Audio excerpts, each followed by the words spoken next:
ತಿರುಪತಿಗೆ ಆಂಧ್ರದ ಸಿಎಂ ಚಂದ್ರಬಾಬು ನಾಯ್ಡು ಅವರು ಆಗಮಿಸಿದರು.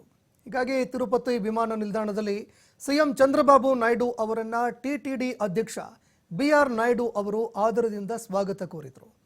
ತಿರುಪತಿ ದೇಗುಲದಲ್ಲಿ ಸಂಭವಿಸಿದಂತಹ ಕಾಲ್ತುಳಿತ ಪ್ರಕರಣದಲ್ಲಿ ಮೃತಪಟ್ಟಂತಹ ಭಕ್ತರ ಕುಟುಂಬಗಳಿಗೆ ಹಾಗೂ ಗಾಯಗೊಂಡವರಿಗೆ ಪರಿಹಾರ ನೀಡೋದಕ್ಕೆ ರಚನೆ ಮಾಡಲಾಗಿರುವಂತಹ ಪಾಲಿಕೆ ಸದಸ್ಯರ ಸಮಿತಿ ಕುರಿತು ಟಿಟಿಡಿ ಅಧ್ಯಕ್ಷರು ಸಿಎಂ ಅವರಿಗೆ ಮಾಹಿತಿ ಕೊಟ್ಟರು. ಈ ವೇಳೆ ಸಾಮಾನ್ಯ ಭಕ್ತಾದಿಗಳಿಗೆ ಯಾವುದೇ ತೊಂದರೆಗಳು ಆಗದಂತೆ ಟಿಟಿಡಿ ವ್ಯವಸ್ಥೆ ಮಾಡಬೇಕು ಮತ್ತು ಟಿಟಿಡಿಯ ಎಲ್ಲ ಅಂಶಗಳನ್ನು ನಿರಂತರವಾಗಿ ಮೇಲ್ವಿಚಾರಣೆ ಮಾಡಬೇಕು ಅಂತ ಸಿಎಂ ಟಿಟಿಡಿ ಅಧ್ಯಕ್ಷರಿಗೆ ಸೂಚನೆ ಕೂಡ ನೀಡಿದರು.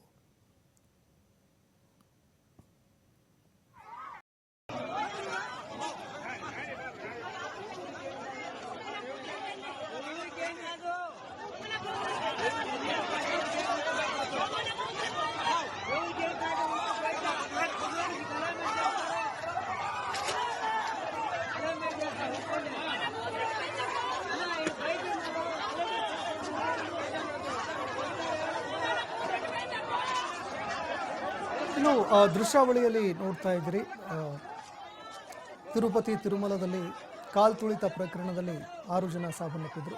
ಇನ್ನು ಅನೇಕರು ಕಾಲ್ತುಳಿತ ಪ್ರಕರಣದಲ್ಲಿ ಗಾಯಗೊಂಡಿದ್ರು.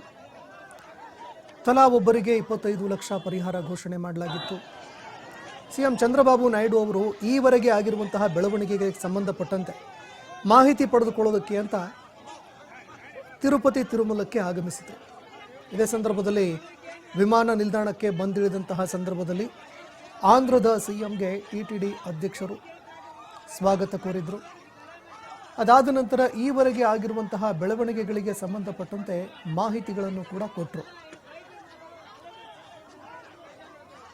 ಇನ್ನು ಆ ಟಿಟಿಡಿಯ ಎಲ್ಲ ಅಂಶಗಳನ್ನು ನಿರಂತರವಾಗಿ ಮೇಲ್ವಿಚಾರಣೆ ಮಾಡಬೇಕು ಅಂತ ಸಿಎಂ ಅವರು ಟಿಟಿಡಿ ಅಧ್ಯಕ್ಷರಿಗೆ ಸೂಚನೆ ಕೂಡ ಕೊಟ್ಟರು.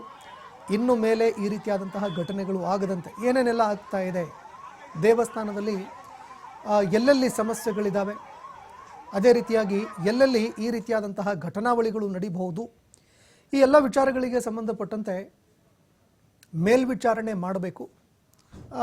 ಈ ಹಿಂದೆಂದಿಗಿಂತ ಇನ್ನೂ ಉತ್ತಮವಾಗಿ ಅದನ್ನು ಕಾರ್ಯರೂಪಕ್ಕೆ ತರಬೇಕು ಅಂತ ನಿರ್ಧಾರ ಮಾಡಲಾಯಿತು. ಮತ್ತೊಂದೆಡೆ ಈ ಘಟನೆಯಲ್ಲಿ ಕಾಲ್ತುಳಿತ ಪ್ರಕರಣದಲ್ಲಿ ಮೃತಪಟ್ಟಂತಹ ಕುಟುಂಬಗಳಿಗೆ ಪರಿಹಾರ, ಗಾಯಗೊಂಡವರಿಗೆ ಪರಿಹಾರ ನೀಡೋದಕ್ಕೆ ಒಂದು ಪಾಲಿಕೆ ಕೂಡ ರಚನೆ ಮಾಡಲಾಗಿದೆ. ಈ ಪಾಲಿಕೆ ಸದಸ್ಯರ ಸಮಿತಿ ಕುರಿತು ಅಧ್ಯಕ್ಷರು ಸಿಎಂಗೆ ಮಾಹಿತಿ ಕೂಡ ಕೊಟ್ಟರು. ಆಂಧ್ರ ಸಿಎಂ ಚಂದ್ರಬಾಬು ನಾಯ್ಡು ಅವರಿಗೆ ಈ ಸಮಿತಿಯ ವಿಚಾರಕ್ಕೆ ಸಂಬಂಧಪಟ್ಟಂತೆ ಮಾಹಿತಿಗಳನ್ನು ಕೊಟ್ಟಿದ್ದಾರೆ. ಅದೇ ರೀತಿಯಾಗಿ ತನಿಖೆ ಕೂಡ ನಡೀತಾ ಇದೆ.